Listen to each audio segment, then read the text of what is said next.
If you're a real Warriors fan living in the US, this video is for you. From coast to coast, America is buzzing after last night's game. Steph Curry just reminded the whole country why he runs the West. Imagine this for a second: Stephen Curry and Kevin Durant, reunited in the Bay Area, once again terrorizing defenses and rewriting NBA history like they did during their dominant 2017 and 2018 championship runs. For a brief moment, that possibility was on the table, sparking excitement and disbelief among fans, insiders, and rivals alike. But then, in shocking fashion, Kevin Durant made it clear he has no interest in teaming up with Curry again in Golden State. And just like that, what could have been the most powerful reunion in modern basketball is off the table. This decision, as much as it disappoints the Warriors faithful, also says a lot about Durant's mindset, his career trajectory, and the state of the NBA as a whole. Now, let's unpack what really went down here, because the details are both fascinating and telling. According to multiple insiders close to the situation, Golden State's front office had actually floated the idea of reuniting with Durant. They were willing to explore trade packages, even if it meant parting ways with young core pieces like Jonathan Kuminga or Moses Moody, alongside future draft picks. The reasoning was simple: the Warriors want to maximize the remainder of Curry's prime years, and what better way to do that than to bring back a proven superstar who has already delivered championships for the franchise. It made sense on paper. Durant knows the system, he knows how to thrive alongside Curry, and the chemistry with Draymond Green and Klay Thompson was proven even if it had its tensions. But Kevin Durant? He wasn't sold. In fact, reports indicate he firmly pushed back against the idea, making it clear that his career at this point isn't about retracing old steps or revisiting old chapters, no matter how successful they once were. Durant doesn't want to be remembered as the player who constantly needed to join established dynasties to win. Instead, he wants to carve out a legacy where he is the centerpiece, the unquestioned leader, and the driving force of his own championship journey. That's why he rejected the reunion with Curry and the Warriors. It's not that he dislikes them, it's that he wants something different. And if you think about it, this decision says a lot about Durant's mindset right now. Remember, his move to Golden State back in 2016 was one of the most criticized decisions in NBA history. Critics accused him of taking the easy way out, joining a 73-win team that had just beaten him in the playoffs. Yes, the move paid off in terms of championships and finals MVPs, but it also left a stain on his reputation that has followed him ever since. Even now, nearly a decade later, people still bring up the fact that he joined the Warriors rather than build something himself. So for Durant, rejecting the chance to reunite with Curry is his way of saying, "I'm not going to repeat the past. I'm not going to let the world accuse me of chasing rings in someone else's house again." He wants to win on his terms, and while that may come with more challenges, it's clear he values the narrative just as much as the results. But what does this mean for the Warriors? Well, it's complicated. On one hand, they lose out on a proven superstar who could instantly elevate their championship odds. On the other hand, it forces them to double down on their current roster and the gradual transition from the Curry-Klay-Draymond dynasty toward a younger core.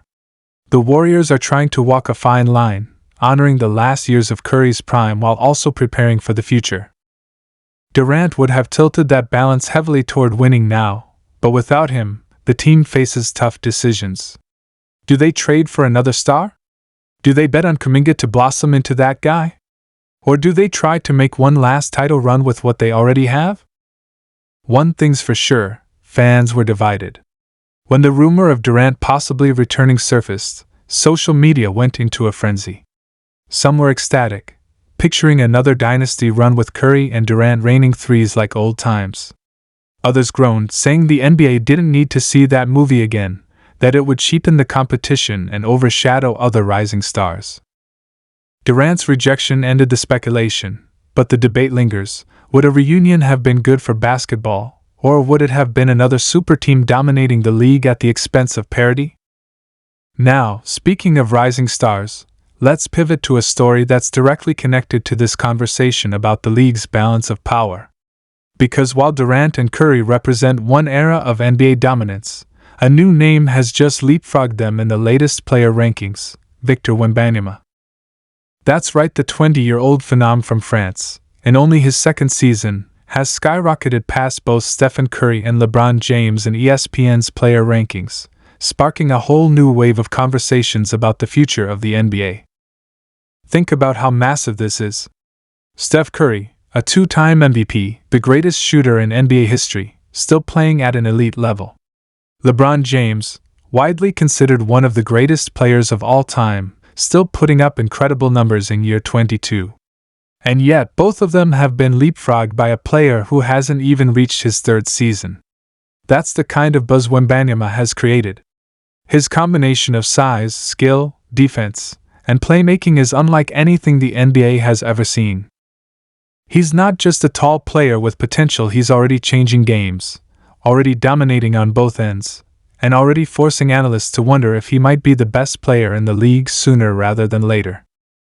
So how do Curry and LeBron feel about this? Publicly, they've shown nothing but respect. Curry recently praised Wemby's skill set, saying it's incredible to see someone that tall move like a guard and impact the game so quickly. LeBron has also been vocal, calling Wemby a generational talent and saying the league is in good hands. But behind the scenes, you have to imagine it stings a little. These are players who have carried the NBA spotlight for over a decade.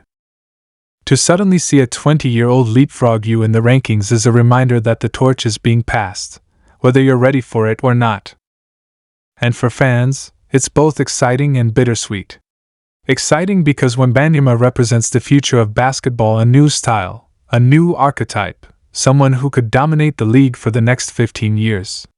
Bittersweet because it also signals that the Curry-LeBron era is winding down. These legends are still great, but they're no longer untouchable. They're being overtaken, and that's the natural cycle of sports. Now, here's where things connect back to Durant's decision. Durant rejecting the Warriors wasn't just about him, it was about the era he and Curry represent. Their dominance together was iconic, but the NBA has moved forward. Players like Giannis Antetokounmpo, Nikola Jokic, Luka Doncic, and now Victor Wembanyama are redefining what it means to be at the top. Durant may not want to rehash the past with Curry because he knows the league isn't looking backward anymore, it's looking ahead. And honestly, that might be the most fascinating part of this whole story. Durant rejecting the Warriors, Curry being surpassed in rankings, LeBron slipping down the list, it all points to a shift happening in real time. The NBA is in the middle of a generational transition. The names we've grown accustomed to seeing at the top are making room for the next wave. Some, like Curry, are still capable of delivering jaw-dropping performances. Others, like Durant, are chasing one last chance at cementing their legacy. And then there's Wembanyama, who isn't just knocking on the door, he's already inside, rearranging the hierarchy. Fans are left asking, what does the next 5 years of the NBA look like? Will Curry get one last championship run to add to his legacy? Will Durant find a way to lead his own team to the promised land? Or will Wembanyama seize control of the league entirely, leaving even the most established superstars in his shadow? These are the storylines that make this season and beyond so compelling. One thing is certain, the NBA we're entering is different from the one we've known for the past decade. And Durant's rejection of a Warriors reunion is symbolic of that. It's not about reliving the past anymore. It's about carving new paths, accepting change, and watching as the torch officially passes to a new generation. So whether you're a Warriors fan hoping for one last magical run, a Durant supporter rooting for his redemption arc, or a basketball fan in awe of Wembanyama's rise, one thing's clear: the league is shifting before our very eyes. The legends of yesterday are still here, still great, but the future is arriving fast. And in that future, reunions don't matter nearly as much as evolution does.